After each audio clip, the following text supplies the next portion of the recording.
السلام عليكم ورحمة الله وبركاته. إن الحمد لله نحمده ونستعينه ونستغفره ونعوذ بالله من شرور أنفسنا ومن سيئات أعمالنا. من يهده الله فلا مضل له ومن يضلله فلا هادي له، وأشهد أن لا إله إلا الله وحده لا شريك له، وأشهد أن محمدا عبده ورسوله.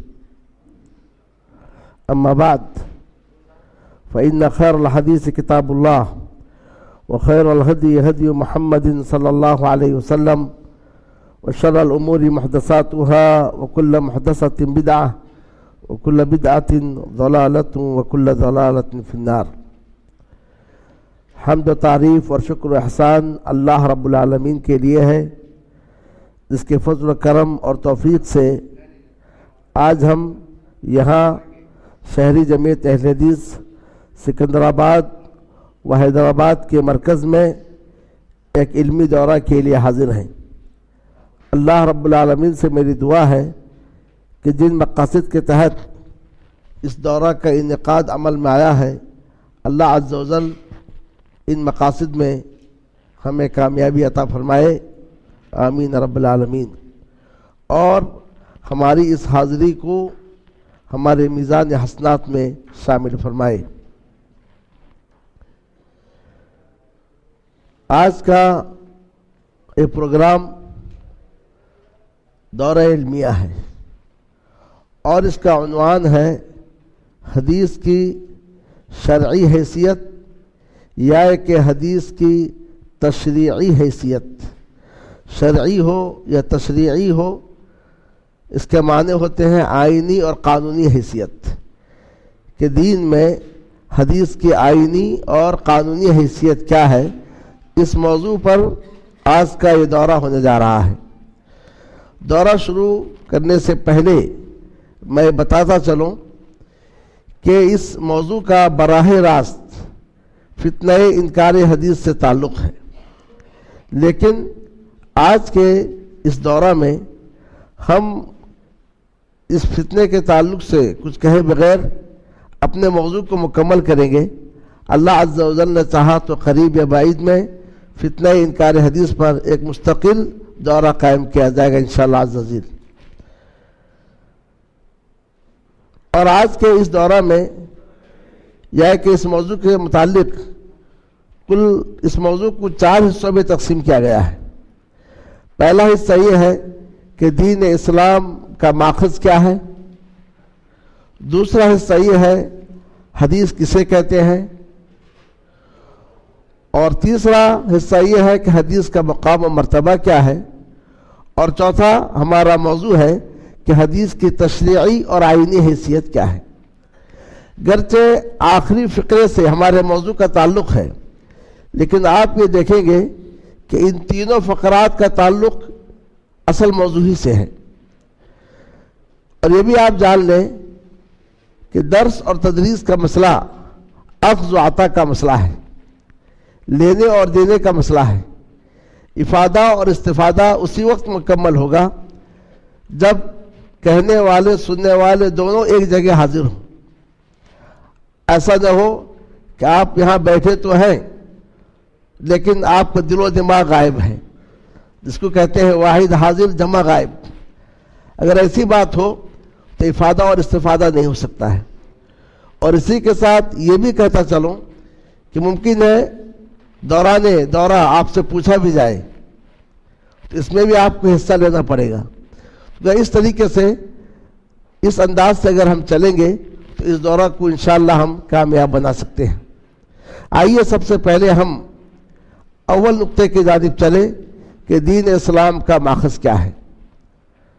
میرے عزیزوں، اس دنیا میں جتنے ادیان اور مذاہب پائے جاتے ہیں، سارے ادیان اور سارے مذاہب کے مآخذ موجود ہیں یا کہ مصادر ہیں۔ یہ وہ مآخذ اور مصادر ہیں جن کے جانب یہ رجوع ہوتے ہیں اور جن سے وہ اپنے روزمرہ زندگی کے امور کے تعلق سے ہدایت حاصل کرتے ہیں اور اسی کے مطابق وہ زندگی گزارتے ہیں۔ ان مآخذ کی دو قسمیں ہیں، ایک قسم تو وہ ہے جن کا تعلق آسمان سے ہے، جیسے کہ آسمانی کتابیں ان کے پاس ہیں، اور بعض ایسے ہیں کہ جن کا تعلق آسمانی کتابوں سے تو نہیں ہے، لیکن لوگوں کے آراء، لوگوں کے اجتہادات، لوگوں کے افکار سے اس کا تعلق ہے۔ اور چند ایسے معاشرے بھی پائے جاتے ہیں کہ جن کا دستور کچھ لکھا ہوا نہیں ہے، عرف میں جو کچھ پایا جاتا ہے وہ اس معاشرے کا دستور ہے۔ فلاں کام کیجئے، کیوں؟ اس لیے کہ چلا آ رہا ہے۔ فلاں کام مت کیجئے، کیوں؟ اس لیے کہ یہ چیز ہمارے معاشرے میں نہیں پائی جاتی ہے۔ وَإِذَا قِيلَ لَهُمُ اتَّبِعُوا مَا أَنزَلَ اللَّهُ قَالُوا بَلْ نَتَّبِعُ مَا أَلْفَيْنَا عَلَيْهِ آبَاءَنَا، اور جب ان سے کہا جاتا کہ پیروی کرو اس چیز کی جسے اللہ نے نازل کیا ہے، تو کہتے نہیں، ہم تو اس کی پیروی کریں گے جس پر ہم نے اپنے آباء اور اجداد کو پایا ہے۔ تو کہ اس دنیا میں جو ادیان اور جو مذاہب پائے جاتے ہیں ان کے بھی اپنے مآخذ ہیں، مگر یہ مآخذ مختلف طریقے سے ہیں۔ کچھ آسمانی ہیں، کچھ زمینی ہیں، اور زمینی کی بھی دو قسمیں ہیں۔ تو کچھ ایسے ہیں جن کا تعلق جو ہے تحریر شدہ اقوال یا افکار یا اجتہادات سے ہے، اور کچھ ایسے ہیں جن کا تعلق جو ہے عرف سے ہے، عرف میں جو پایا جاتا ہے وہی ان کا دستور ہے۔ اور جو آسمانی ادیان ہیں ان کے بھی دو قسمیں ہیں۔ ایک قسم وہ ہے جو تحریف شدہ ہے، اور دوسرا قسم وہ ہے جو محفوظ ہے۔ تحریف شدہ ادیان کیا ہے؟ جیسا کہ یہودیت ہے، نصرانیت ہے، ان کے پاس آسمانی کتابیں ہیں لیکن محرف ہیں، اور اس کی دلیل یہ ہے اللہ عز و جل نے فرمایا فَوَيْلٌ لِّلَّذِينَ يَكْتُبُونَ الْكِتَابَ بِأَيْدِيهِمْ ثُمَّ يَقُولُونَ هَذَا مِنْ عِنْدِ اللَّهِ، پس ویل ہو، ویل کا معنی خرابی، ہلاکت، یہ ہے کہ جہنم کی وادی، یہ ان لوگوں کے لیے ہے جو کتاب کو اپنے ہاتھ سے لکھتے ہیں پھر کہتے ہیں یہ اللہ عز و جل کی جانب سے ہے۔ اور جو آسمانی ماخذ محفوظ ہے وہ ہے قرآن مجید، یا وہ ہے دین اسلام کا ماخذ۔ اللہ عز و جل نے فرمایا اِنَّا نَحْنُ، مکمل کیجئے، اِنَّا نَحْنُ نَزَّلْنَا الذِّكْرَ وَإِنَّا لَهُ لَحَافِظُونَ، ہم نے ہی اس ذکر کو نازل کیا ہے اور ہم ہی اس کی حفاظت کرنے والے ہیں۔ اگلے کتابوں کے تعلق سے فرمایا بِمَسْتُحْفِظُ مِن کتاب اللہ، ان کتابوں کی حفاظت کی ذمہ داری ان کے حوالے کی گئی تھی۔ اور قرآن مجید کے تعلق سے، دین اسلام کے تعلق سے کہا کہ نہیں، ان کے حوالے نہیں، ہم نے ہی نازل کیا ہے اور ہم ہی اس کی حفاظت کرنے والے ہیں۔ تو اس سے یہ بات معلوم ہوئی کہ آسمانی ادیان جو پائے جاتے ہیں، ان آسمانی ادیان میں، آسمانی مذاہب میں، وہ دین جس کا ماخذ محفوظ ہے وہ ہے دین اسلام۔ باقی یہودیت اور نصرانیت یہ تحریف شدہ ہے۔ اور جہاں تک وہ ادیان جن کا تعلق لوگوں کے افکار سے ہے، لوگوں کے اجتہادات سے ہے، لوگوں کی سوچ سے ہے، یا کہ عرف سے ہے، تو اس سے بڑھ کر ظلم کیا ہو سکتا ہے کہ چند لوگوں پر، چند لوگوں کے اجتہادات کو بطور دین مسلط کیا جائے۔ حقیقی بات یہ ہے کہ بندوں کے لیے دستور وہی ہے، بندوں کے لیے مصدر و مرجع وہی ہے جسے بندوں کے رب نے بندوں کے لیے نازل کیا ہے۔ یہی وجہ ہے اللہ عز و جل نے فرمایا اتبعوا ما انزل الیکم من ربکم ولا تتبعوا من دونه اولیاء، پیروی کرو اس کی جسے جو نازل کی گئی ہے تمہاری طرف، کہاں سے؟ من ربکم، تمہارے رب کی جانب سے۔ اور اسی لیے صحابہ کرام سے جب پوچھا گیا کہ تم اس جزیرہ عرب سے نکل کر یہاں تک کیوں پہنچے ہوئے ہو، ایران تک، آخر تمہیں کس چیز کی ضرورت ہے؟ کھانے کی ضرورت ہے، دولت کی ضرورت ہے، یا بھوک کو مٹانے کے لیے نکلو؟ کہا نہیں، ہم اس لیے نکلے ہیں لنخرج العباد من عبادت العباد الى عبادت رب العباد، تاکہ ہم بندوں کی عبادت سے نکال کر بندوں کے رب کی عبادت کی جانب لے جائیں۔ اور اسی لیے کہا تھا وَمِن جَوْرِ الْأَدْيَانِ إِلَى عَدْلِ الْإِسْلَامِ، ان مذاہب کے ظلم سے نکال کر اسلام کے عدل کے چوکھٹ میں لے جائیں ان کو۔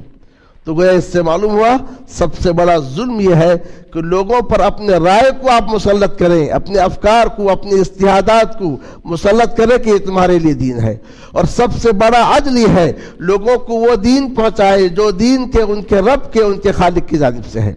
تو معزز سامعین اکرام، تو اس سے یہ بات واضح ہو گئی کہ دین اسلام کا ماخذ کیا ہے؟ دین اسلام کا ماخذ محفوظ ہے، مگر یہ محفوظ ماخذ کون سا ہے؟ یہ محفوظ ماخذ وہ ہے جس کو وحی کہا جاتا ہے۔ اگر آپ سے پوچھا جائے کہ دین اسلام کا ماخذ کیا ہے تو آپ جواب میں کیا کہیں گے؟ وحی۔ وحی الہی یہ دین اسلام کا ماخذ ہے۔ اور ادیان کے پاس بھی وحی ہے مگر اس میں انہوں نے تحریف کی ہے۔ دین اسلام کے پاس جو وحی الہی ہے یہ وہ وحی الہی ہے جو محفوظ ہے۔ اگر آج یہ عقیدہ ہم لوگوں کو دے دیں کہ آپ کا دین وہی ہے، آپ کا مذہب وہی ہے، جس کا تعلق وحی سے ہو، تو سارے کے سارے اختلافات ختم ہو جائیں۔ یہ جو امت کے اندر مختلف مذاہب کی لکیریں کھینچ دی گئی ہیں، مختلف مسالک بنائے گئے ہیں، سارے کے سارے ختم ہو جائیں۔ ہر چیز میں یہ پوچھا جائے کہ بتلاؤ جو چیز تم پیش کر رہے ہو بطور دین اس کا تعلق وحی سے ہے یا وحی سے نہیں ہے۔ اور یہ مسئلہ اس قدر اہم ہے کہ اللہ عز و جل نے اس وقت جب آدم اور حوا علیہم السلام کو زمین پہ اتارا، اس وقت جن باتوں کی تاکید کی ان میں سے ایک بات یہی تھی، قُلْ اهْبِطُوا مِنْهَا جَمِيعًا، ہم نے کہا تم سب زمین میں اترو۔ اس کے بعد فَإِمَّا يَأْتِيَنَّكُمْ مِنِّي هُدًى، پس جب آئے تمہارے پاس میری جانب سے ہدایت۔ ہدایت کس کی جانب سے؟ اللہ عز و جل کی جانب سے۔ تو گویا کسی چیز کو بطور دین اپنانے کے لیے یہ مت دیکھیے کہ میرا امام نے کہا یا تیرا امام نے کہا، یا کہ عرب کے علماء نے کہا یا کہ عجم کے علماء نے کہا۔ دیکھا یہ جائے گا منی، کیا یہ اللہ عز و جل کی جانب سے ہے یا کسی اور کی جانب سے ہے۔ اور خود اللہ عز و جل نے اپنے نبی صلی اللہ علیہ وسلم کو حکم دیتے ہوئے کہا فَاسْتَمْسِكْ بِالَّذِي أُوحِيَ إِلَيْكَ، مضبوطی سے پکڑ لو اس چیز کو جسے تمہارے جانب وحی کی گئی ہے۔ تو برادران اسلام، یہ بات واضح ہو گئی کہ دین اسلام کا ماخذ وحی ہے، اور ہر دور میں انبیاء کا ماخذ بھی یہی تھا، جیسا کہ رب العالمین نے فرمایا اوحینا الیک کما اوحینا الی نوح والنبیین من بعدہ، ہم نے آپ کی طرف وحی کی جیسا کہ نوح اور ان کے بعد نبیوں کے جانب بھی ہم نے وحی کی تھی۔ اور حق اور ناحق کا جو مسئلہ ہے آج کی دنیا کا سب سے بڑا مسئلہ ہے۔ عوام حق پہ چلنا چاہتے ہیں، ہر شخص صراط مستقیم کو اپنانا چاہتا ہے، ہر انسان کی خواہش یہ ہے کہ اس کا طریقہ وہ ہو جو نجات کا طریقہ ہو۔ اور جتنے ادیان، مسالک، مذاہب پائے جاتے ہیں سب یہی کہتے ہیں کہ ہمارا راستہ نجات کا راستہ ہے، شانتی کا راستہ ہے، صراط مستقیم ہے۔ کوئی نہیں کہتا میں غلط راستہ نہیں بلا رہا ہوں، مگر اللہ عز و جل نے اس کا فیصلہ کرتے فرمایا الحق من ربک، حق وہ ہے جو تیرے رب کی جانب سے ہے، پس تو شک کرنے والوں میں نہ ہو جا۔ تو اب سوال یہ ہے کہ وحی کا معنی کیا ہے؟ وحی کا لغت میں معنی یہ ہے الاعلام بخفاء، یعنی مخفی انداز سے کوئی چیز بتلا دینا، مخفی طور سے، پوشیدہ طور سے کوئی چیز بتلا دینا یا کسی چیز کو دل میں ڈال دینا، اس کا نام لغت میں وحی ہے۔ یاد رکھ لیں، مخفی طور سے، پوشیدہ طور سے کوئی چیز بتلا دینا، اس کا نام لغت میں کیا ہے؟ وحی ہے، چاہے اللہ عز و جل کے جانب سے ہو چاہے کسی اور کی جانب سے ہو۔ جیسا کہ رب العالمین نے شیطانوں کے تعلق سے فرمایا وَإِنَّ الشَّيَاطِينَ لَيُوحُونَ إِلَىٰ أَوْلِيَائِهِمْ لِيُجَادِلُوكُمْ، کہ شیطان بھی اپنے دوستوں کے جانب وہی کرتے رہتے ہیں۔ تو وحی کا مطلب کیا ہے؟ پوشیدہ انداز سے، یاد رکھ لیں، پوشیدہ انداز سے، مخفی انداز سے کوئی چیز کسی کو بتلا دینا، چاہے وہ اللہ عز و جل کے جانب سے ہو چاہے وہ کسی اور کے جانب سے ہو۔ لیکن جب شرعی اصطلاح میں وحی کہا جائے تو اس کا یہ معنی نہیں ہے۔ یاد رکھ لیں، ہمیشہ شرعی اصطلاح کو اپنائیے۔ گمراہی کے اسباب میں ایک سبب یہ ہے کہ لوگوں نے لغت کو پکڑ لیا اور وہیں سے گمراہ ہو گئے. آج بھی بہت سارے لوگ کہتے ہیں کہ تب قرآن کا ترجمہ کے لیے ہم لغت کتاب اٹھائیں اور ترجمہ پڑھ لیں کافی ہے, اور اس کے لیے ضرورت نہیں ہے کہ صحابہ کی تفسیر کو, ان کے اقوال کو, یا کہ تفسیر کتابیں پڑھی جائیں, اور اسی سے گمراہی آتی ہے. کیونکہ جیسا ہے کہ نماز الصلاح اس کا معنی لغت میں ہے دعا, اور لیکن جب آپ شریعت میں آئیں گے تو اس کا معنی کیا ہے کہ ایسی عبادت, ایسی قولی اور فعلی عبادت جو تکبیر تحریمہ سے شروع ہو اور سلام پہ ختم ہو. دونوں میں فرق ہے یا نہیں ہے؟ اب اگر کوئی کہے صلاۃ کا معنی دعا ہے, بس پہ کھڑا ہوا دعا کیا اور چلا گیا, تو اس سے اس کی نماز نہیں ہوگی. ایسا ہی وضو ہے, ایسا ہی غسل ہے. تو لغت کا ایک معنی ہے اور شرعی ایک اور معنی ہے. تو وحی کا شرعی معنی کیا ہے؟ اعلام اللہ تعالی انبیاء الشیء, اللہ عز و جل کا اپنے انبیاء کو کوئی چیز بتلانا, یا تو کتاب نازل کر کے, یا تو فرشتے کو بھیج کر, یا تو خواب میں, یا تو الہام سے. وہ ان طریقوں کے ذریعے سے اللہ عز و جل کا اپنے انبیاء کو بتلانا. تو اس کا مطلب یہ ہے کہ وحی کا تعلق شریعت میں کیا ہے؟ وحی وہ ہے جو اللہ عز و جل کے جانب سے ہو اور انبیاء کی طرف ہو. دو بات رکھ لیں. تو وحی شرعی اصطلاح میں اللہ عز و جل کے جانب سے ہو, اور کس کی جانب ہو؟ انبیاء کی جانب ہو. لیکن ہم یہ دیکھتے ہیں قرآن مجید میں وحی کی نسبت جو ہے اللہ عز و جل کے جانب سے چند جانوروں کی جانب بھی ہے. وَأَوْحَىٰ رَبُّكَ إِلَى النَّحْلِ, تیرے رب نے شہد کے مکھی کی جانب وحی کی. تو یہاں پر وحی کا لغوی معنی ہے, یعنی دل میں بات ڈالا, الہام کیا, دل میں بات ڈالا. تو اس طریقے سے وحی کے لغوی معنی ہم جان لیے کہ کسی چیز کو مخفی انداز سے دل میں ڈال دینا, یا کہ کسی چیز کو پوشیدہ انداز سے بتلا دینا. اور شرعی اصطلاح میں یہ ہے کہ وحی وہ ہے جو اللہ عز و جل کے جانب سے انبیاء کی طرف ہو. اور اس وحی کی مختلف صورتیں ہیں. وحی کی مختلف صورتوں کے تعلق سے خود جو ہے قرآن مجید میں ایک آیت ہے کہ اللہ عز و جل نے وحی کے ان مختلف صورتوں کے تعلق فرمایا کہ مَا كَانَ لِبَشَرٍ أَن يُكَلِّمَهُ اللَّهُ, کہ کسی انسان کے لیے نہیں ہے کہ اللہ عز و جل اس سے بات کرے, إِلَّا وَحْيًا أَوْ مِن وَرَاءِ حِجَابٍ أَوْ يُرْسِلَ رَسُولًا. تین طریقے ہیں. اللہ عز و جل کسی اللہ کی سنت, اللہ عز و جل کی سنت یہ نہیں ہے کسی انسان سے بشر بات کرے, کسی بشر سے بات کرے, مگر تین طریقے سے, یا تو وحی کے طریقے سے, یا وحی کا معنی الہام ہے, دل میں کوئی بات ڈال دے.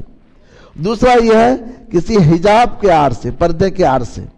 اور تیسرا یہ ہے کہ کسی رسول کو بھیجے. تین طریقے دیکھیے آپ. پہلا یہ ہے الہام.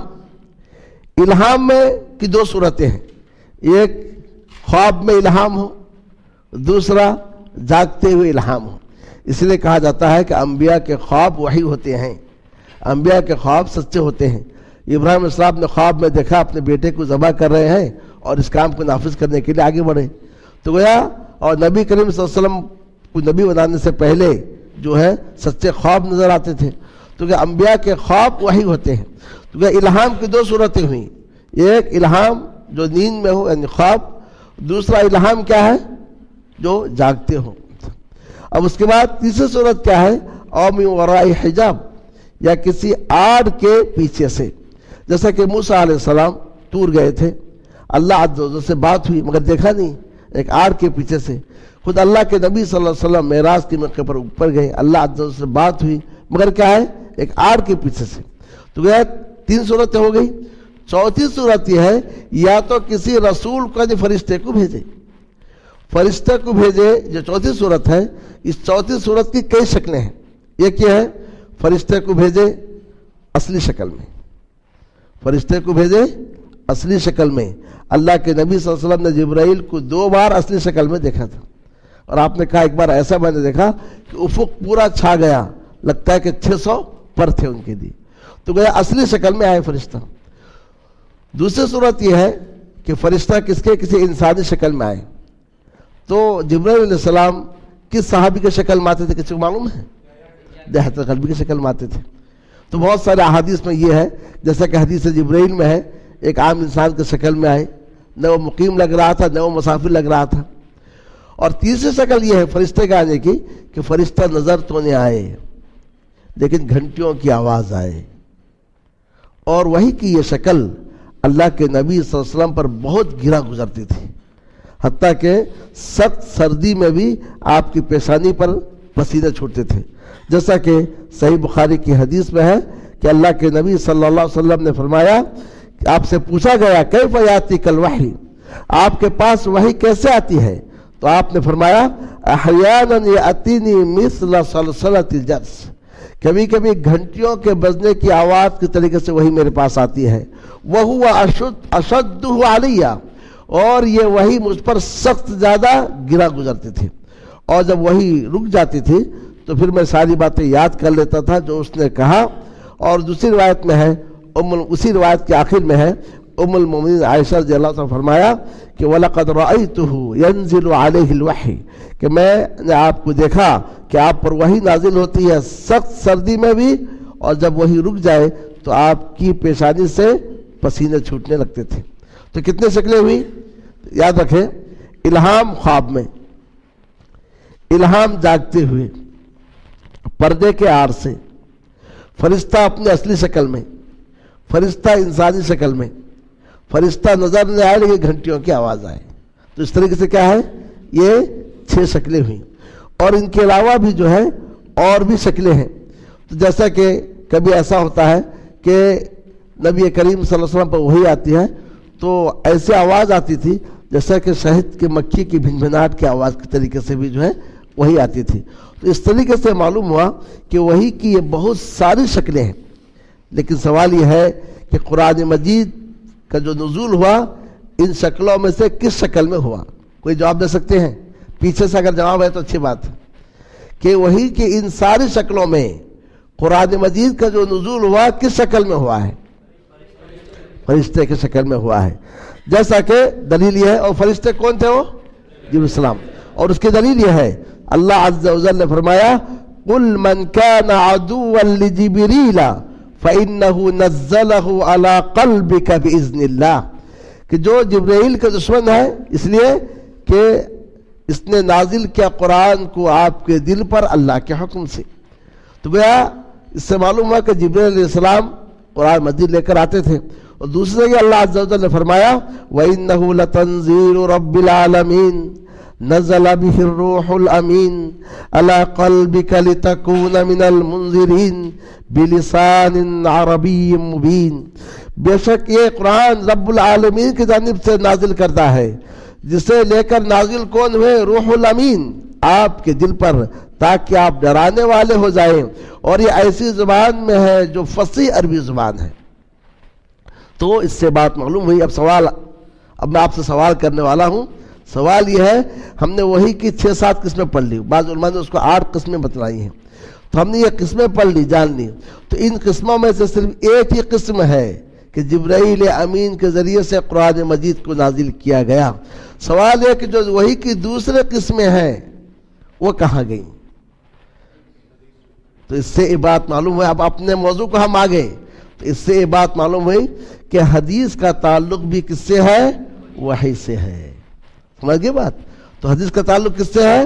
وحی سے ہے، کیونکہ اگر آپ یہ کہتے ہیں کہ حدیث کا تعلق وحی سے نہیں ہے تو ان سارے اقسام کا انکار کرنا لازم آئے گا، جبکہ قرآن مجید میں یہ سارے اقسام بیان کیے گئے ہیں۔ تو گویا حدیث کے تعلق سے یہ انکار کرنا کہ حدیث وحی نہیں ہے، قرآن مجید کی آیت کا انکار کرنا ہے، اور قرآن مجید کی آیت کا انکار کفر کے علاوہ اور کیا ہے؟ تو اس سے بات معلوم ہوئی کہ قرآن مجید کا جو نزول ہوا یہ وحی کی قسموں میں سے ایک قسم کے ذریعے سے، یعنی جبرائیل امین کے ذریعے سے۔ تو وحی کی جو دوسری قسمیں ہیں، تو یہ جو دوسری قسمیں ہیں ان کا تعلق کس سے ہے؟ وحی ایک اور وحی سے ہے جس کا نام ہے وحی خفی۔ تو یہیں سے اہل علم نے کہا وحی کی 2 قسمیں ہیں، وحی جلی، وحی خفی۔ وحی جلی یہ قرآن مجید ہے، اور وحی خفی یہ احادیث ہے۔ یا کہ اہل علم نے یہ کہا وحی کی 2 قسمیں ہیں، وحی مطلوع، وحی غیر مطلوع۔ وحی مطلوع یعنی وہ وحی جس کی تلاوت کی جاتی ہے، اور وحی غیر مطلوع یعنی وہ وحی جس کی تلاوت نہیں کی جاتی ہے۔ اس کا مطلب کیا ہے؟ تو قرآن مجید وہ کتاب ہے جس کی نماز میں تلاوت کی جاتی ہے، یا کہ المتعبد بتلاوتہ، یہ وہ کتاب ہے جس کی تلاوت عبادت ہے، ہر حرف پر نیکی ہے۔ آپ صلی اللہ علیہ وسلم نے فرمایا لا اقول الف لام میم حرف، میں یہ نہیں کہتا ہوں کہ الف لام میم حرف ہے، بلکہ الف بھی حرف ہے، لام بھی حرف ہے، میم بھی حرف ہے، اور ہر حرف پر کیا ہے؟ 10 نیکی ہے۔ تو یہ وہ خصوصیت ہے کہ جو حدیث کو حاصل نہیں ہے، تو اسی لیے کہا گیا قرآن مجید وحی متلو ہے، اور حدیث شریف کیا ہے؟ وحی غیر متلو ہے۔ اگر اس حقیقت کو لوگ سمجھ لیں تو یوں سمجھیے کہ ہماری ٹاپک ختم، آگے بات کی ضرورت ہی نہیں ہے، مگر لوگوں کو سمجھانے کے لیے مزید دلائل کی ضرورت ہے۔ ان دلائل میں سے پہلی دلیل یہ ہے، اللہ عز و جل نے سورہ النحل میں فرمایا وَأَنزَلْنَا إِلَيْكَ الذِّكْرَ لِتُبَيِّنَ لِلنَّاسِ مَا نُزِّلَ إِلَيْهِمْ وَلَعَلَّهُمْ يَتَفَكَّرُونَ۔ ذرا اس کو غور سے سنیں، اور ہم نے نازل کیا آپ کے جانب قرآن کو، ذکر سے مراد قرآن، تاکہ آپ بیان کریں لوگوں کے لیے اس بات کو جو ان کے جانب نازل کی گئی۔ تو گویا دو چیزیں ہیں، یہ قرآن کو نازل کیا گیا، تو قرآن اپنے الفاظ اور معانی کے ساتھ اللہ عز و جل کی جانب سے ہے، مگر اس قرآن کے لیے ایک اور چیز کی ضرورت پیش آئی، اس کی تفسیر ہو، تو اس تفسیر کی ذمہ داری کسے دی گئی؟ نبی کریم صلی اللہ علیہ وسلم کو دی گئی۔ ٹھیک ہے، تو یہ سمجھ گئے، تو نازل ہوا اللہ عز و جل سے قرآن مجید الفاظ اور معانی کے ساتھ، تو اس کی تفسیر کس کے حوالے کی گئی؟ نبی کریم صلی اللہ علیہ وسلم کی جانب۔ سوال یہ ہے کہ یہ تفسیر آپ صلی اللہ علیہ وسلم کی طرف سے ہے یا یہ بھی اللہ عز و جل کی جانب سے ہے؟ اس کے لیے سورہ قیامہ میں اللہ تعالیٰ نے فرمایا ثم ان علینا بیانہ، پھر بے شک ہم ہی پر اس کو بیان کرنا ہے۔ تو اس سے یہ بات معلوم ہوئی کہ قرآن مجید بھی اللہ عز و جل کی جانب سے ہے، اور احادیث بھی جو اس کی تفسیر ہے وہ بھی اللہ عز و جل کی جانب سے ہے، کیونکہ اللہ تعالیٰ نے فرمایا ثم ان علینا بیانہ، پھر بے شک ہم پر اس کو بیان کرنا ہے۔ ہم پر سے کیا پتہ چلا کہ اس کے بیان، اس کی تفسیر بھی کس کی جانب سے ہے؟ اللہ عز و جل کی جانب سے ہے۔ تو گویا نبی کریم صلی اللہ علیہ وسلم نے قرآن کی جو بھی تفسیر کی ہے وہ تفسیر بھی وحی ہے، اللہ عز و جل کی جانب سے ہے۔ اب مثلا قرآن مجید میں ہے نماز قائم کرو، بس بعض میں ہے کہ سورج نکلنے سے پہلے، بعض اس پہ کیا ہے سورج ڈوبنے سے پہلے، یا اس قسم کے آیتیں ہیں، یا ظہر کے وقت میں۔ تو گویا نماز کیسے پڑھیں یہ قرآن میں نہیں ہے، تو اس کا بیان کس کے حوالے ہوا؟ نبی کریم صلی اللہ علیہ وسلم کے حوالے ہوا۔ تو آپ صلی اللہ علیہ وسلم جو نماز کا طریقہ بتلایا کہ نماز سے پہلے وضو کرو، وضو ایسے کرو، نماز شروع ایسے کرو تکبیر تحریمہ سے، اور پھر قیام، پھر رکوع، پھر سجدہ، قیام میں یہ پڑھنا، رکوع میں یہ پڑھنا، سجدے میں یہ پڑھنا، یہ ساری کے ساری کیفیتیں بھی کس کی جانب سے ہے؟ اللہ عز و جل کی جانب سے۔ اس کی دلیل کیا ہے؟ ثم ان علینا بیانہ، جو کہ اس کی تفصیل، اس کے بیان بھی کس پر ہے؟ ہم پر ہے۔ تو گویا گرچہ نبی کریم صلی اللہ علیہ وسلم نے تفصیل بتلائی ہے، مگر یہ تفصیل در حقیقت کہاں سے آئی ہے؟ اللہ عز و جل کے جانب سے ہے۔ تو گویا اس سے بات معلوم ہوئی کہ جیسے قرآن مجید منزل من اللہ ہے، اسی طریقے سے احادیث بھی کیا ہے؟ منزل من اللہ ہے۔ اور بعض احادیث میں تو اللہ کے نبی صلی اللہ علیہ وسلم نے کھل کر کہہ دیا، جیسا کہ آپ نے فرمایا فَأُوحِيَ إِلَيَّ أَنَّكُمْ تُفْتَنُونَ فِي قُبُورِكُمْ، کہ میرے جانب وحی کی گئی کہ بے شک تم آزمائے جاؤ گے اپنی قبروں میں۔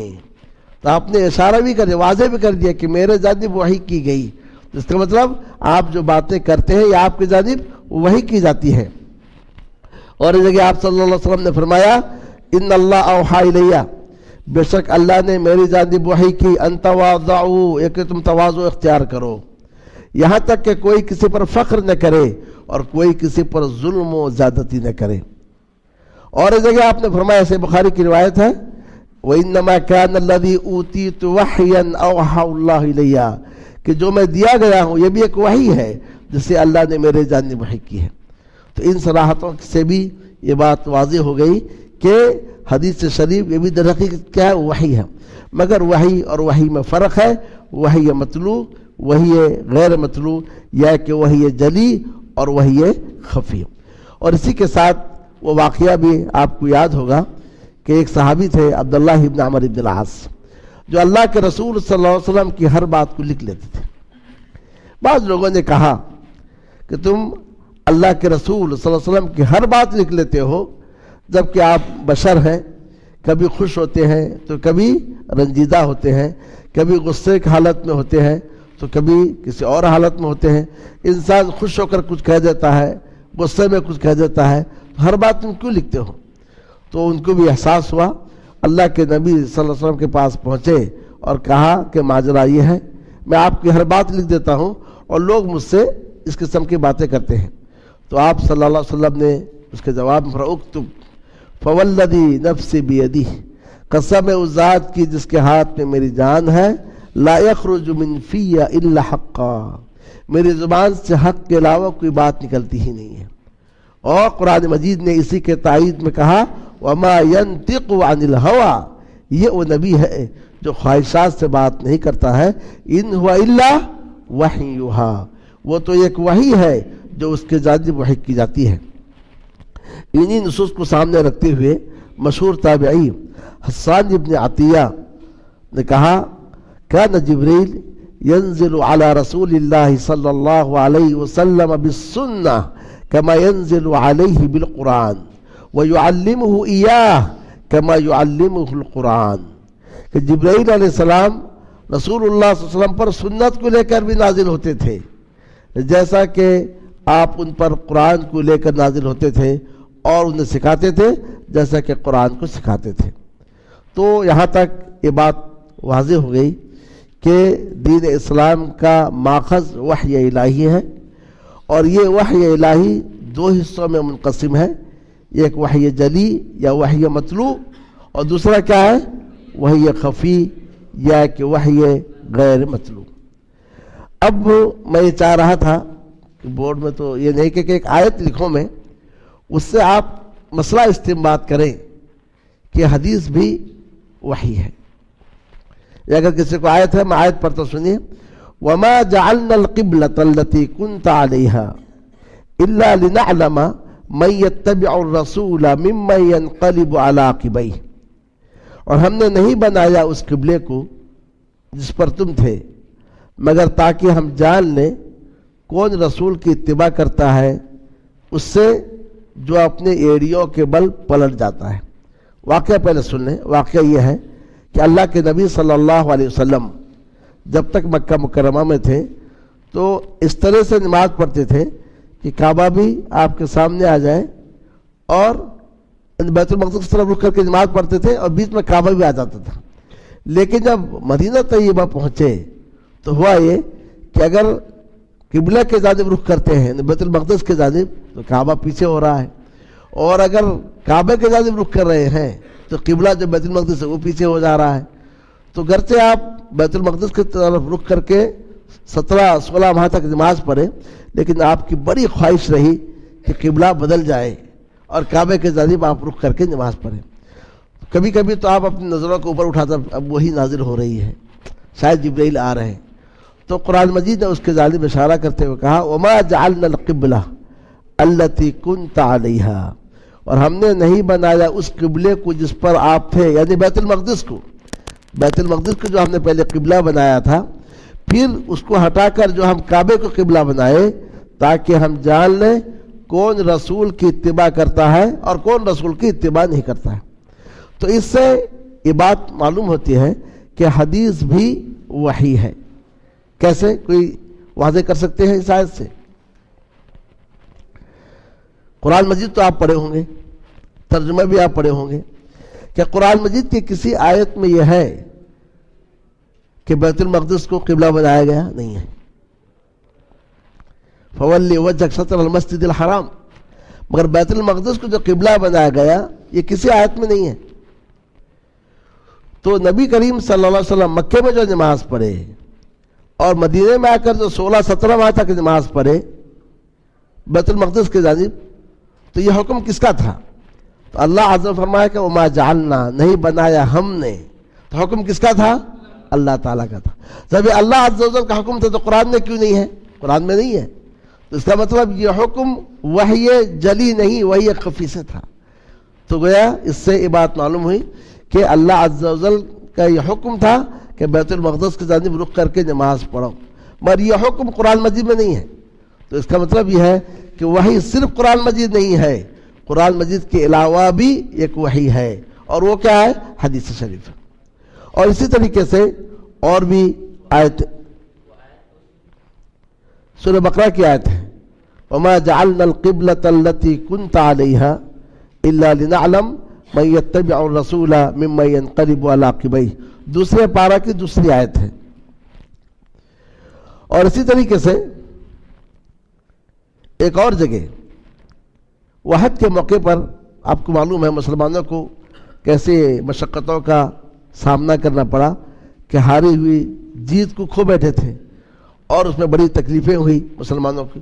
اس موقع پر اللہ عز و جل نے جو آیتیں نازل کی تو ان آیتوں میں اللہ عز و جل نے بدر کے بھی حوالہ دیا کہ بدر میں اللہ عز و جل نے تمہارے لیے فرشتوں کو نازل کیا. تو وہ رب یہاں بھی تمہاری مدد کر سکتا تھا. تو کیا مسلمانوں کو تنبیہ کی گئی تمہاری غلطیاں تمہاری خامیوں کی وجہ سے کیا کیا ہوا ہے. تو اس موقع پر اللہ تعالیٰ نے فرمایا کہ پہلے تو کہا کہ لَقَدْ نَصَرَكُمُ اللَّهُ بِبَدْرٍ وَأَنْتُمْ أَذِلَّةٌ، کہ دیکھو بدر میں تم بے سر و سامان تھے، وہاں اللہ نے تمہاری مدد کی. وحد میں پوری تیاری میں تھے لیکن شکست کیوں ہوئی؟ مگر یہ بولا کب جا رہا ہے؟ وحد کے بعد، کہ یاد کرو بدر کو جب تم بے سر و سامان تھے تو اللہ نے تمہاری مدد کی. تو لہٰذا اللہ سے ڈرو تاکہ تم شکر ادا کرو. اِذْ تَقُولُ لِلْمُؤْمِنِينَ، اے نبی جب آپ بدر کے موقع پر مومنوں سے کہہ رہے تھے کیا تمہارے لیے کافی نہیں کہ تمہارا رب 3000 فرشتوں سے تمہاری مدد کرے؟ بدر کے موقع پر کہہ رہے تھے، اور آخر میں اللہ نے کہا کہ نہیں بتایا اللہ نے اس کو مگر تمہارے لیے خوشخبری تاکہ تمہارے دل مطمئن ہو. مدد تو اللہ عز و جل کی جانب سے ہے. تو پہلے کہا خوشخبری کون دے رہے تھے؟ اللہ کے نبی. پھر کہا یہ خوشخبری کس کے جانب سے ہے؟ اللہ کے جانب سے ہے. تو قرآن میں کہیں بھی بدر کے موقع سے یہ نہیں ہے کہ اللہ نے خوشخبری نہیں دی ہے، یہ تو وحد کے موقع سے حوالہ دیا گیا. تو کہ نبی کریم صلی اللہ علیہ وسلم جو خوشخبری دے رہے تھے کہ فرشتے نازل ہونے والے ہیں، اللہ تمہاری مدد فرشتوں سے کرنے والا ہے، یہ بھی ایک وحی کے ذریعے سے. اور وہ وحی کیا ہے؟ وحی خفی. اور اسی طریقے سے ایک اور مثال دیکھیے کہ مدینہ میں ایک قبیلہ تھا یہودیوں کا، بنو نذیر. تو بنی نذیر نے جو مسلمانوں کے ساتھ جو ہے خیانت کا معاملہ کیا، تو اس کے بنیاد پر آپ نے ان کا محاصرہ کیا، اور اس طریقے سے یہ ہوا کہ ان کو جو ہے نکال دیا جائے. مگر یہ لوگ قلعہ بند ہو گئے. جب قلعہ بند ہو گئے تو اس موقع پر مسلمانوں نے کچھ کھجور کے درختوں کو کاٹا اور کچھ کو چھوڑ دیا. بعد میں یہود نے اس پر اعتراض کیا کہ تم لوگ جو ہے کھجور کے درخت کو کاٹتے ہو. اس مسئلے میں اللہ تعالیٰ نے فرمایا ما قطعتم من لینۃ او ترکتموها قائمۃ علی اصولها فباذن اللہ، کہ تم نے کھجور کے جو درخت کاٹے یا کہ جو درخت تم نے چھوڑ دیے یہ بھی اللہ کے حکم سے. سوال ہے کہ قرآن میں کہیں نہیں ہے کہ اللہ نے حکم دیا تھا کہ تم جو ہے کھجور کو کاٹو یا کہ بعض کو چھوڑ دو، مگر یہاں اللہ عز و جل کا کہنا یہ ہے کہ یہ بھی اللہ کے حکم سے تھا. تو گویا اللہ کا حکم کیسے آیا؟ وحی کے ذریعے سے. اور جب یہ قرآن میں نہیں ہے تو اس کا مطلب یہ ہے کہ ایک اور بھی چیز ہے جس کا تعلق وحی سے ہے، اور وہ کیا ہے؟ حدیث شریف. اور ایک آیت یہ بھی سن لیجیے سورہ بقرہ کی ہے، حافظوا علی الصلوات والصلاۃ الوسطی وقوموا للہ قانتین. اس کا معنی سنیے، حفاظت کرو نمازوں کی، خاص طور سے درمیانی نماز یعنی عصر کی. وقوموا للہ قانتین، اور کھڑے ہو جاؤ اللہ کے لیے خاموش ہو کر یا باادب ہو کر. فإن خفتم، بس اگر تم ڈرو یعنی خوف کے حالت میں رہو، فرجالاً اور رکباناً، پیدل حالت میں یا سواری میں، جس حالت میں ہو نماز پڑھ لو. فإذا أمنتم، جب خوف ختم ہو جائے امن میں آ جاؤ، فاذکروا اللہ کما علمکم، پس تم اللہ کو یاد کرو یعنی نماز پڑھو جیسا کہ اللہ نے تم کو سکھلایا ہے. اب میں آپ سے پوچھ رہا ہوں کہ اس آیت کے تعلق سے آپ یہ بتلائیں کہ اس آیت میں وحی خفی کی دلیل کیا ہے؟ یا اس کی کیا دلیل ہے کہ حدیث بھی وحی ہے؟ جو بتا سکتے ہیں سامنے آ جائے. جی ہاں، کما علمکم، اس کی وضاحت کریں کیسے؟ ہاں بولیے بولیے بولیے، وضاحت کریں.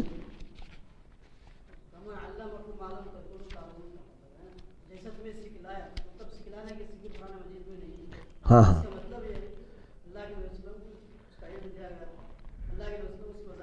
ہاں، تو اس سے بارک اللہ فیک، اس سے معلوم ہوا کما علمکم، جیسا کہ اللہ نے تم کو سکھلایا ہے.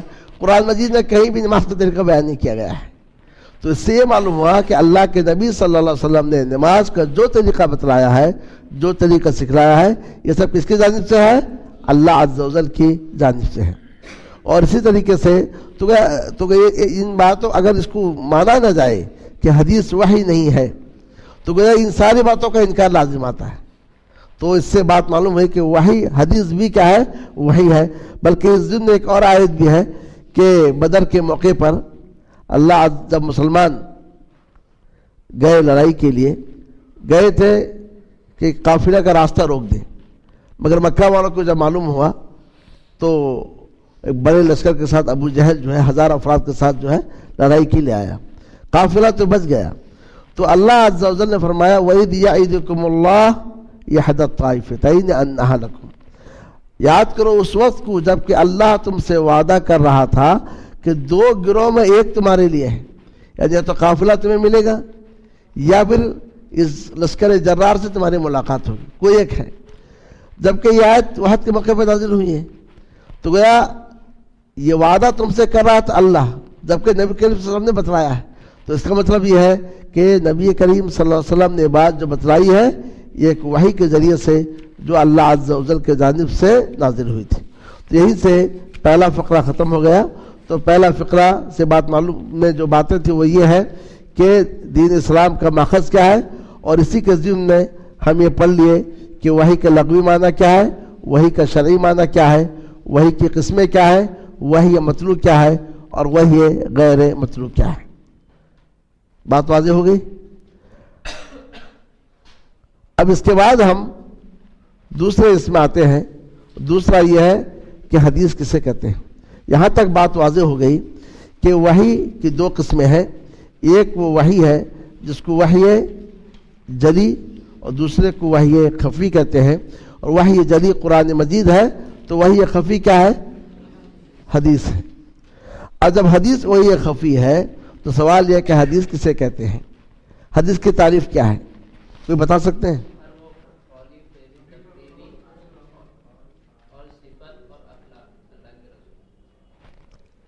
اور کسی کے پاس؟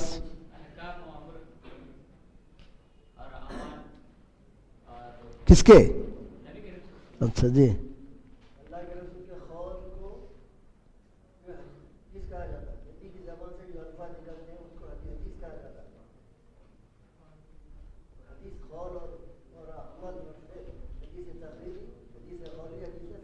تقریری کسے کہتے ہیں؟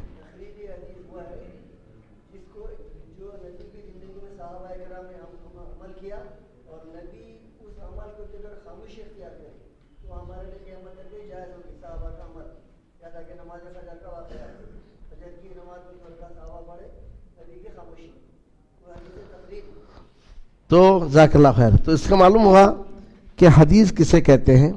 حدیث کا معنی لغت میں بات کے، جو ہم بات کرتے ہیں اس کو حدیث کہتے ہیں. فما لہؤلاء القوم لا يفقهون حدیثا، ان لوگوں کو کیا ہو گیا کہ بات سمجھتے نہیں ہیں. حدیث کہتے ہیں کس کو؟ بات. اس لیے لوگوں کے بات کہتے ہیں احادیث القوم، ان لوگوں کے افسانے ہیں، لوگوں کی باتیں ہیں. قرآن مجید میں قرآن کو بھی حدیث کہا گیا ہے. قرآن مجید میں قرآن کو بھی حدیث کہا گیا ہے. کسی کو دلیل یاد ہے؟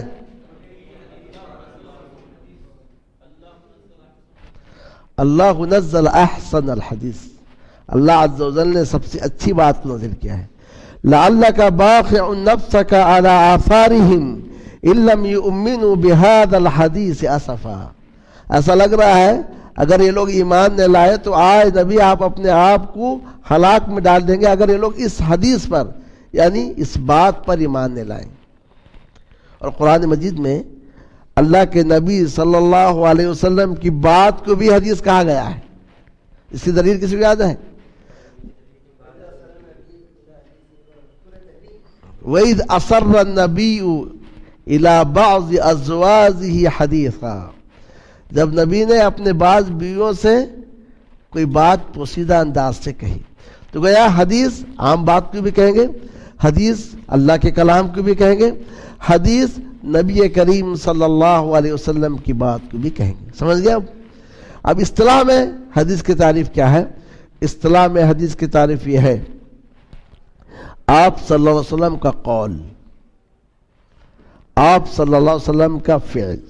عمل فعل میں داخل ہے، قول، فعل، اور آپ صلی اللہ علیہ وسلم کی تقریر کو حدیث کہا جاتا ہے. تین چیزیں دیکھیے، بعد نے کہا صفت، بعد نے کہا آپ کے اوصاف، آپ کی سیرت، یہ سب چیزیں ان میں داخل ہیں. آپ کے جو اوصاف ہیں وہ آپ کا افعالی تو ہیں، آپ کی سیرت بھی آپ کا افعالی ہے. تو پہلی چیز قول ہے. قول کو میں نے جو آپ نے کہا، کہنے کا مطلب یہ ہے آپ حکم دیں کہ نماز پڑھو. آپ نے کہا اپنے آبا کے ساتھ حسن سلوک کرو، بر آباءکم، اپنے آبا کے ساتھ حسن سلوک کرو. یہ آپ کا کیا ہے؟ قول ہے. آپ نے فرمایا حق المسلم علی المسلم ست، مسلمان کے مسلمان پر 6 حق ہے. یہ کیا ہے؟ قولی ہے. اور فعلی کیا ہے؟ آپ تو نہیں کہے لیکن صحابہ نے کہا، دیکھا نبی صلی اللہ علیہ وسلم نے ایسا کیا. جیسا کہ آپ جب کھڑے ہوتے تو اپنے دونوں ہاتھوں کو اٹھاتے یا اپنے دونوں ہاتھوں کو سینے پر رکھتے.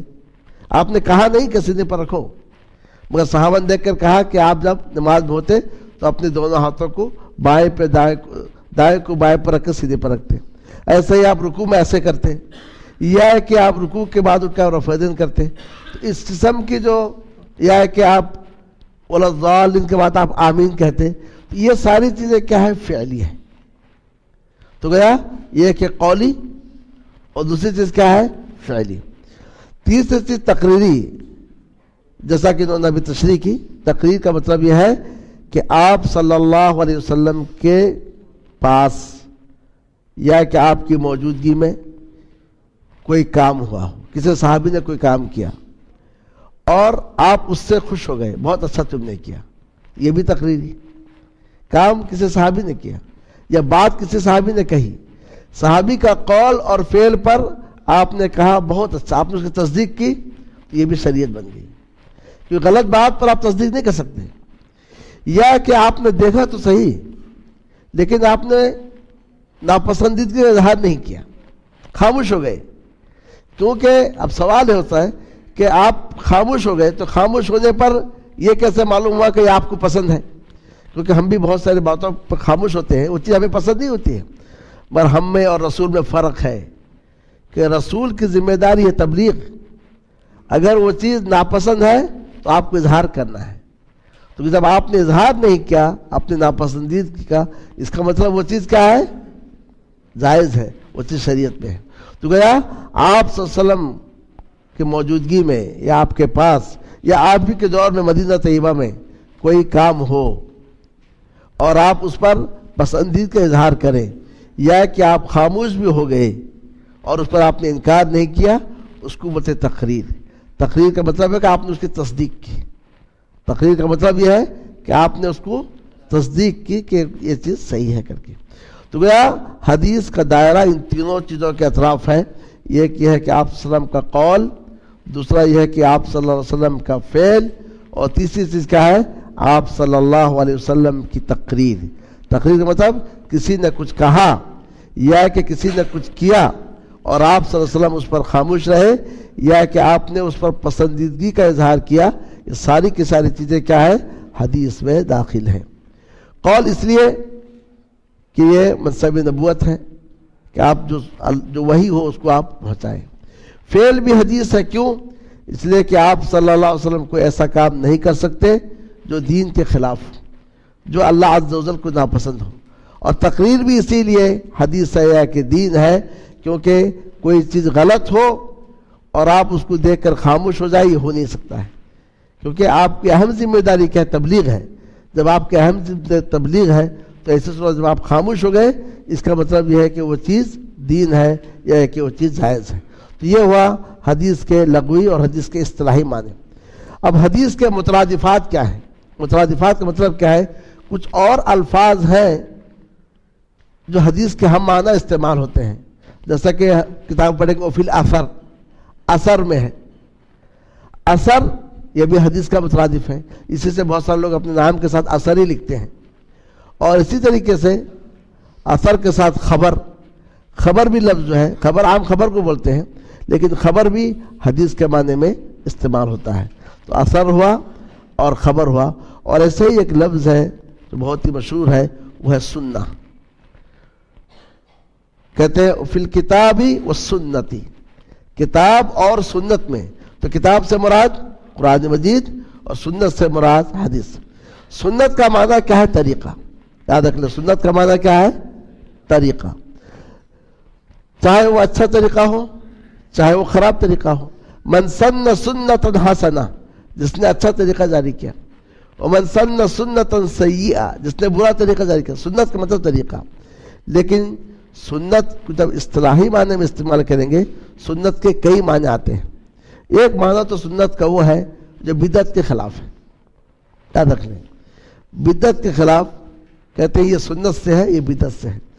اسی سے امام احمد ابن حنبل کو امام اہل سنہ کہا جاتا ہے، کیونکہ وہ ایک بدعت کے خلاف ڈٹ گئے تھے، بدعت خلق خوراک سے ڈٹ گئے تھے۔ ایسے ہی سنت کبھی فرض کے مقابلے استعمال ہوتا ہے، یہ فرض ہے اور یہ کیا ہے؟ سنت ہے۔ الگ الگ فرق کیجئے، سنت کبھی کس کے مقابل میں ہوتا ہے؟ بدعت کے مقابل میں، اور کبھی سنت کس کے خلاف ہوتا ہے؟ مقابل میں فرض کے ہے۔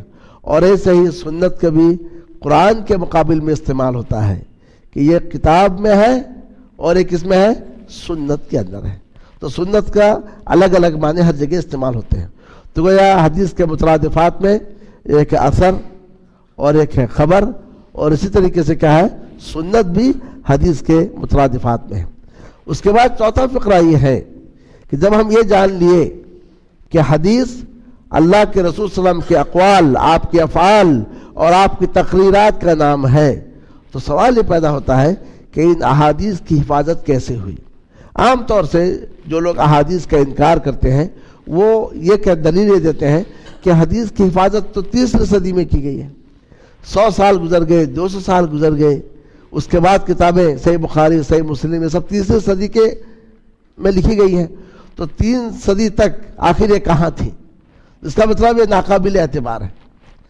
تو حقیقت میں یہ وہ باتیں ہیں جن کی کوئی دلیل نہیں ہے، کیونکہ نبی کریم صلی اللہ علیہ وسلم کے دور سے ہی حدیث لکھنے کا رواج چل پڑا تھا، مگر اس سے پہلے آپ یہ جانیے کسی چیز کو حفاظت کرنے کا مطلب یہ نہیں کہ لکھائی جائے۔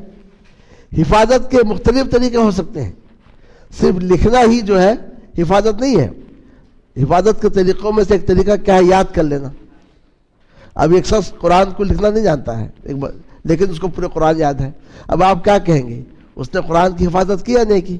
بلکہ اس کا نام حافظ بھی رکھا گیا ہے، جبکہ اس سے کوئی ایک آیت لکھو تو ایک آیت بھی لکھ نہیں سکتا ہے۔ تو کہ حفاظت کا یہ مطلب نہیں ہے کہ لکھنا سیکھے، لکھے بغیر بھی حفاظت کی جا سکتی ہے۔ اور عربوں کا حافظہ مشہور تھا، ہزار جو ہے ابیات ان کو یاد ہوا کرتے تھے، بلکہ اس زمانے میں لکھنا بھی عیب تھا، لکھنے والا چھپاتا تھا، کسی معلوم نہیں ہو کہ میں لکھ رہا ہوں کر کے، کیونکہ وہ زمانہ کس کا تھا؟ حفظ کا زمانہ تھا۔ تو وہ احادیث کی جو حفاظت ہوئی ہے کس سے؟ حفظ کے ذریعے سے۔ اور دوسری چیز احادیث کی حفاظت کے لیے کیا ہے؟ تدارس۔ تدارس کا مطلب کیا ہے؟ جیسے ہم بیٹھ کے مذاکرہ کرتے ہیں، میں آپ کو حدیث سناؤں اور آپ مجھے حدیث سنائیں، مذاکرہ، اس کو عربی میں تدارس کہتے ہیں۔ بعض روایتوں میں ہے تدارس العلم ساعہ، ساعت، رات کے ایک گھڑی میں علم کو مذاکرہ کرنا پوری رات عبادت کرنے سے بہتر ہے۔ تو اس سے آپ اندازہ لگائیں کہ حفاظت کا طریقہ ایک تھا تدارس، مذاکرہ، بیٹھ کے آپ حدیث سنائیں، وہ سنیں، کیا غلطی ہے بتا دیں، پھر آپ اس کو سنائیں۔ تو کہ اس طریقے سے صحابہ کرام میں ایک تھا حفظ اور دوسرا تھا مذاکرہ۔ اور اسی لیے آپ دیکھیں گے کہ عمر بن خطاب رضی اللہ تعالیٰ عنہ فرماتے ہیں کہ میرے ساتھ ایک اور چرواہا تھا، بکری چرانے والا۔ ایک روز میں اس کی بکریوں کو دیکھتا اور دوسرے روز وہ میری بکریوں کو دیکھتا. جب وہ جاتا نبی کریم صلی اللہ علیہ وسلم کے پاس جو کچھ حدیث سنتا کہ مجھے سناتا, پھر میں جس روز جاتا پھر میں جو سنتا اس کو سناتا تھا. تو اس طریقے سے صحابہ کے درمیان میں کیا ہے, مذاکرہ کا طریقہ تھا. اور حفاظت کا جو تیسرا طریقہ ہے وہ ہے عمل, اور یہ سب سے اچھا طریقہ ہے. اور آج جو ہم بھول جاتے ہیں اس کی وجہ کہ ہم عمل نہیں کرتے. جو چیز آپ پڑھیں جب اس پر آپ عمل کریں گے تو وہ چیز باقی ہوگی. حتیٰ کہ صحابہ کرام کے تعلق سے وہ کہتے ہیں جب ہم 10 آیتیں یاد کر لیتے 11ویں آیت سے پہلے کیا کرتے, اس پر عمل کرتے تھے. تو وہ صحابہ کرام کو آپ دیکھیں گے عمل کے میدان میں بہت آگے بڑھتے تھے. حتیٰ کہ نبی کریم صلی اللہ علیہ وسلم کو دیکھا کہ آپ نماز کی حالت میں جوتے نکال, تو سارے کے سارے جوتے نکال دیے. کہا آپ نے کیوں تم نکالے؟ کہ ہم نے آپ کو دیکھا اس لیے ہم نکال دیے. ایک بار آپ نے ایک انگوٹھی پھینک دی, سارے کے سارے انگوٹھی پھینک دی. تو کہ صحابہ کے درمیان جو عمل کا جذبہ تھا تو اس عمل کی وجہ سے وہ چیز کیا ہے, یاد رہ جاتی تھی.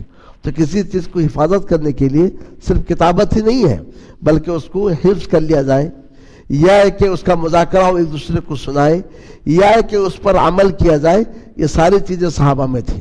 اور چوتھی صورت ہے اس کو لکھنا. لکھنے سے وہ چیز محفوظ ہو جاتی ہے. اور لکھنے کے تعلق سے بھی ہم صحابہ کو دیکھتے ہیں کہ صحابہ کرام بھی لکھتے تھے. حتیٰ کہ آپ صلی اللہ علیہ وسلم نے کہا اکتبوا لابی شاہ, ابی شاہ کے لیے ان باتوں کو لکھ دو. زکوٰۃ کا احکام آپ نے ایک سے لکھوایا کہ زکوٰۃ کا احکام لکھ کر بھیجا. آپ گورنروں کے پاس, آپ جو ہے مختلف بادشاہوں کے پاس بھی خط لکھ کے بھیجتے تھے. تو وہ لکھنے کا رواج تھا اس دور میں لیکن کم تھا. ایک روایت میں ہے کہ آپ صلی اللہ علیہ وسلم نے منع کیا کہ قرآن کے علاوہ کوئی چیز مت لکھو, جس نے قرآن کے علاوہ کوئی چیز لکھے اس کو مٹا دو. تو اس روایت کی بنیاد پر بعض اہل علم کہتے ہیں کہ آپ نے نہ لکھنے کا حکم دیا ہے, مگر یہ نہیں دیکھتے کہ آپ نے اس موقع پر کیوں منع کیا, کیونکہ اس موقع پر قرآن بھی نازل ہو رہا تھا. اور قرآن کے ساتھ میں لوگ حدیث کو بھی لکھتے جائیں تو قرآن اور حدیث میں خلط ملط ہونے کا اندیشہ تھا کہ کون سے جیسا کہ آج کل آپ دیکھیں گے بہت ساری کتابوں میں ادھر حاشیہ ادھر حاشیہ, یہ ہے وہ ہے, تو اس میں کیا ہے بہت ساری چیزیں ایک مؤلف کے دوسرے مؤلف شامل ہو جاتی ہیں. تو اس لیے آپ نے منع کیا تھا, مگر اسی کے ساتھ میں بعض کو آپ نے حکم بھی دیا لکھنے کے لیے. تو اس سے بات معلوم ہوئی کہ منع ایک خاص مصلحت کے لیے تھی, لیکن اس کے باوجود بھی مخصوص انداز سے لکھا جاتا تھا. اور پھر بعد کے ادوار میں اس کو لکھے گئے. خود نبی کریم صلی اللہ علیہ وسلم کے دور میں بہت سارے صحیفے آ گئے تھے. ابو بکر ابن حزم کے تھے اور ابو بکر صدیق کے تھے بہت سارے صحیفے. عبداللہ ابن عمر ابن العاص کے سے بھی آپ نے سنا, ان کا نام تھا صحیفہ صادقہ, ان کے بھی صحیفے تھے, مگر الگ الگ انداز سے لکھے گئے. 100 اور اس کے بعد کے دور میں بھی لکھے گئے, لیکن بالکل آفیشیل طور پر یا رسمی طور پر جو لکھے گئے وہ سن 99 ہجری میں عمر ابن عبدالعزیز نے سارے گورنروں کو لکھا کہ مجھے ڈر ہے کہ لوگ مرتے ہوئے جاتے ہیں کہ علم نہ مٹ جائے, اس لیے جو صحابہ کرام موجود ہیں ان سے احادیث کو جمع کر لیا جائے. تو 99 ہجری میں ہی جو ہے باقاعدہ رسمی طور سے احادیث کا ذخیرہ جمع کیا گیا. اور یہ ذمہ داری جس کو دی گئی اس کا نام ہے محمد ابن شہاب الزہری. محمد ابن شہاب الزہری کو اس کی ذمہ داری دی گئی. تو اس طریقے سے وہ احادیث کو جمع کیے, مگر باپ کے حساب سے نہیں تھا, جو بھی ملا جمع کر لیے. اس کو جو بھی ملا, یہاں ایک حدیث نماز کی ہے, ایک حدیث روزے کی, جمع کر لیے. لیکن اس کے بعد کے دور میں آیا کہ نماز کے احادیث کو الگ کرو, پھر زکوٰۃ کے حدیث کو الگ کرو, روزے کے حدیث کو الگ کرو, ایسا الگ الگ کیا گیا. اور پھر اس کے بعد کے دور میں آیا کہ اس میں صحیح کو ضعیف سے الگ کیا جائے. اس طریقے سے ترتیب کے ساتھ کام ہوا ہے. تو دیکھا جائے کہ کتابت کا کام بھی, حدیث کو لکھنے کا کام بھی نبی کریم صلی اللہ علیہ وسلم کے دور سے تھا. اور اس طریقے سے شروع ہی سے جو ہے احادیث کی حفاظت کی گئی ہے. ایسی بات نہیں کہ احادیث ضائع ہوئے تھے اور بعد میں لوگوں نے اپنے دماغ سے بات لکھی, ایسی بات نہیں ہے. تو اس سے یہ معلوم ہوا کہ احادیث کی حفاظت نبی کریم صلی اللہ علیہ وسلم کے دور سے ہی ہوئی ہے. اسی لیے ہارون رشید کے زمانے میں ایک زندیق کو لایا گیا اور حکم ہوا کہ اس کو جو ہے سولی پہ لٹکا دیا جائے. اس زندیق نے لوگوں کے سامنے, تاکہ لوگوں کو اور بھی شبہ میں ڈال دے, کہا اس نے کہ تم شوق سے مجھے سولی پہ چڑھا دو, لیکن یاد رکھو کہ میں نے تمہارے دین کو بدل دیا ہے. کہ کیسے؟ کہا 4000 ایسی حدیثیں میں نے دین میں داخل کی ہیں جن میں حلال کو میں نے حرام کیا ہے, اور 4000 ایسے حدیثیں میں نے داخل کی ہیں جن میں حرام کو حلال کیا ہے. تو میرا دین بدل گیا. مگر ہارون رشید نے اس موقع پر جواب کہا ویحک یا عدو اللہ این انت من ابی اسحاق الفزاری وہ عبداللہ ابن مبارک، اے اللہ کا دشمن تیری خرابی ہو کہ تجھے نہیں معلوم اس امت میں ابو اسحاق الفزاری اور عبداللہ ابن مبارک جیسے محدثین موجود ہیں جو چھاڑ کر رکھ دیں گے صحیح کیا ہے اور ضعیف کیا ہے۔ تو اس طریقے سے اللہ عز و جل نے احادیث کی حفاظت کی۔ اِنَّا نَحْنُ نَزَّلْنَا الذِّكْرَ، بعض اہل علم کا کہنا ہے کہ ذکر کی سے مراد یہ دین اسلام ہے جو قرآن اور حدیث دونوں پر شامل ہے۔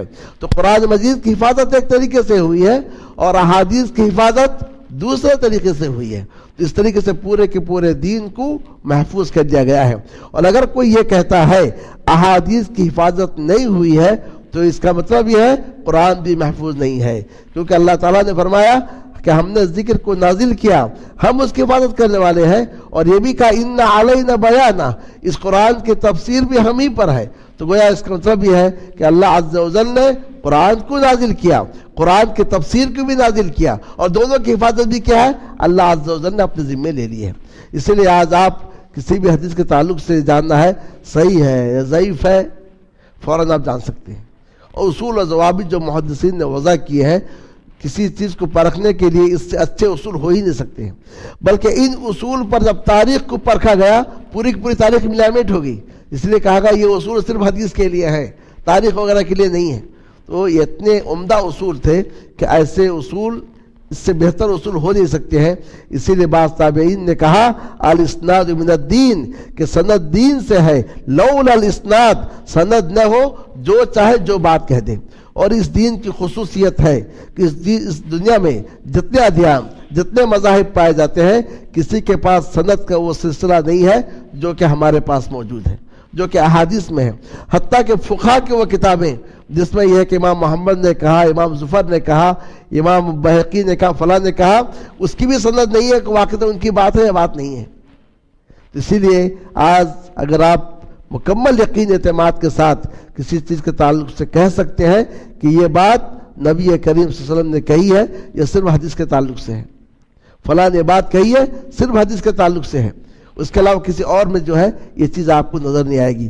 تو اللہ عز و جل نے اس طریقے سے دین کی حفاظت کی کہ قرآن کی حفاظت کا ایک الگ طریقہ تھا اور احادیث کی حفاظت کا ایک الگ طریقہ تھا۔ اور اس سے اللہ کے مسئلے دیکھیے، صرف حدیث کی حفاظت کے طریقے سے کتنے علوم ایجاد میں آئے، علم المصطلح، علم جرح و تعدیل، علم رجال، ضعفاء پر کتابیں، اور اس طریقے سے کتابوں کے پوری کی پوری لائبریری جو ہے فن حدیث پر وجود میں آ گئی ہے۔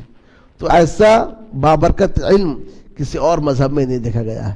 تو اس طریقے سے یہ بات یقین کے ساتھ کہہ سکتے ہیں کہ آج جو ہم کسی حدیث کے تعلق سے پڑھتے ہیں، صحیح بخاری کی حدیث قال فلان قال فلان قال رسول اللہ صلی اللہ علیہ وسلم، حقیقت میں یہ وہی باتیں ہیں جو نبی کریم صلی اللہ علیہ وسلم نے صحابہ کو سنائی تھی۔ تو یہ محدثین کے جہود تھے اور ان کی کوششیں تھیں کہ ان کی ان جہود اور کوششوں کی وجہ سے آج بھی ہم حدیث پڑھتے ہیں گویا ہم عہد رسالت میں موجود ہیں۔ اسی لیے کہا گیا اہل الحدیث ہم اہل النبی، جو حدیث والے ہیں در حقیقت کیا ہے وہ نبی والے ہیں۔ تو معزز سامعین اکرام، یہ علماء حدیث نے بڑا ہی اہم کام ادا کیا اور اس طریقے سے احادیث کی حفاظت ہو گئی ہے۔ اب اس کے بعد پتہ نہیں وقت ہے، اس کے بعد آخری جو یہ ہے حدیث کی قسمیں کیا ہیں۔ حدیث کے اقسام کو ہم دو حصوں میں تقسیم کر سکتے ہیں، ایک وہ ہے متواتر اور دوسرا ہے آحاد۔ متواتر کا مطلب یہ ہے کہ کسی بات کے تعلق سے اس قدر آدمی بولیں کہ اس پر جھوٹ کا کوئی احتمال نہ ہو۔ کوئی ایک مسئلہ ہے، سارے کے سارے لوگ وہی بات کہیں گے، اس کا مطلب کوئی جھوٹ کا احتمال نہیں ہے، اب آپ چھان بھی نہیں کریں گے۔ لیکن احاد کا مطلب یہ ہے کہ کسی بات کے تعلق سے تعداد اتنی نہیں ہے جو کہ متواتر کی ہے۔ تو متواتر جو احادیث ہیں تو اس کے صحیح متواتر، اس کے صحیح ہونے کے تعلق سے کوئی شبہ نہیں ہے۔ متواتر کے دو ہیں، ایک لفظی متواتر اور ایک معنوی متواتر۔ لفظی متواتر کیا ہے؟ جیسا کہ وہ حدیث ہے، جس نے مجھ پر جان بوجھ کر جھوٹ کہا وہ اپنا ٹھکانہ جہنم میں بنا لے۔ تو 73 سے زیادہ صحابہ نے روایت کی ہے اور ہر سند میں اس قسم کا افراد پائے جاتے ہیں، تو لہذا اس کے صحیح ہونے میں کوئی شک نہیں ہے۔ متواتر معنوی جیسے دعا میں ہاتھ اٹھانا ہے، یا کہ اس طریقے سے نماز کے جو طریقے ہیں رفع الیدین وغیرہ، یہ سارے کے سارے کیا ہے؟ تواتر معنوی سے مذکور ہے۔ تو گویا متواتر کی دو قسمیں ہیں، ایک لفظی اور دوسرا معنوی۔ متواتر کا معنی ہے سمجھ لیں کہ اس بات کو یا اس حدیث کو یا اس روایت کو ہر طبقے میں اتنے افراد روایت کریں کہ جھوٹ کا کوئی احتمال نہ ہو۔ اور جہاں تک متواتر معنوی ہے، یہ احاد ہے، مطلب اتنے افراد نہیں ہیں کہ جس سے جھوٹ کا احتمال ختم ہو۔